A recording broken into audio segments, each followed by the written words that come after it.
How to use the PayPal to receive money. Hey guys, welcome back to the channel. If you want to receive PayPal amount, here are the process that you need to follow. First and foremost, go to paypal.com. You also need to share your registered email address or mobile number with the sender, with which the sender can send you the money.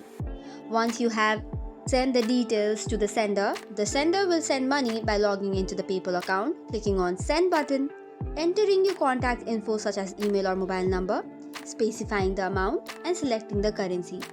Additionally, the person can also add an optional note, chooses the payment type and clicks on send payment now. Now that the sender has sent the money, you can check for notification to see the amount that you have received, and the amount will appear on your account homepage. Likewise, you can also request money. For this, you have to enter the sender's name, email or phone number by tapping on this request button, adding the amount, message or even an emoji. Once that is done, review the request and click on request now. Once the sender completes the payment, you'll receive a notification and the money will appear on your account homepage. So this is all for today's video. For more such contents, do not forget to hit the like and subscribe button. Thank you and keep watching.